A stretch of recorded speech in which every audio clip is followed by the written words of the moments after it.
You all know that I love my vintage modulation pedals and racks, particularly when it says TC Electronic on the box. One unit that has slipped under my radar until now is the TC12 programmable phaser, and thanks to Verly at Past Effects, I have one on the bench today. Kind of like the SCF, Stereo Chorus Flanger, it's got a limited set of controls that are still very powerful. You've got speed and width on the extremes of the pedal, and then you've got a control called function, which goes from peak to linear to notch. So I'm guessing that that is a feedback control on that. And you've got a three-way switch that gives you 4, 8, or 12 stages of phasing.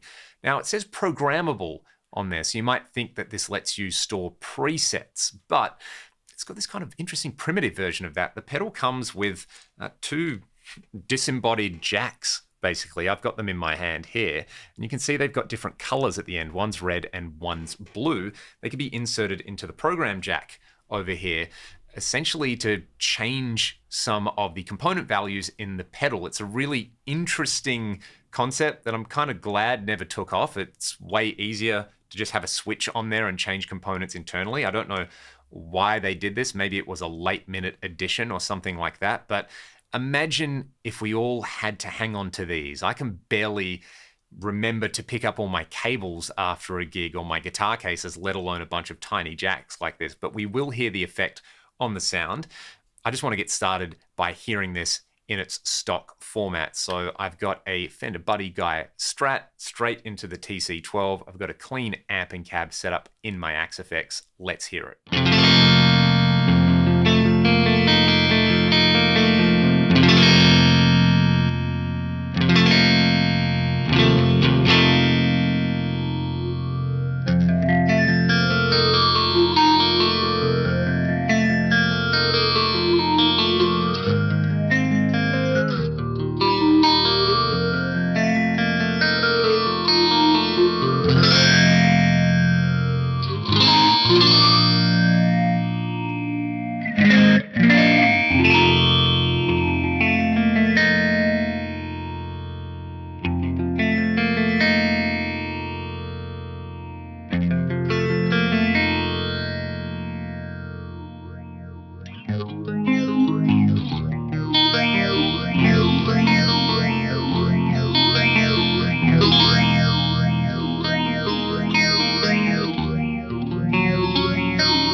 These little preset jacks definitely make a difference. However, I just kind of like the pedal in its stock form the most. And while I enjoy the smoothness that you can get out of the 12 and the 8 stages of phasing, I think that 4-stage mode sounds amazing. And that is up there with my favorite phase 90 tones. You've just got more inherent control over there. So with more power comes more responsibility on there. I would still recommend to most people, if they just want a nice phaser to put in front of a dirty amp and get the Van Halen 1 thing going on, phase 90 is going to do it. But this kind of has that same quality about it in the right places, but having this function control on there really lets you dial in how much intensity you want in there with the phasing. Similarly with the width control, again, these jacks are kind of novel, but I just wish it had a 3-way switch maybe to change the mode or something like that.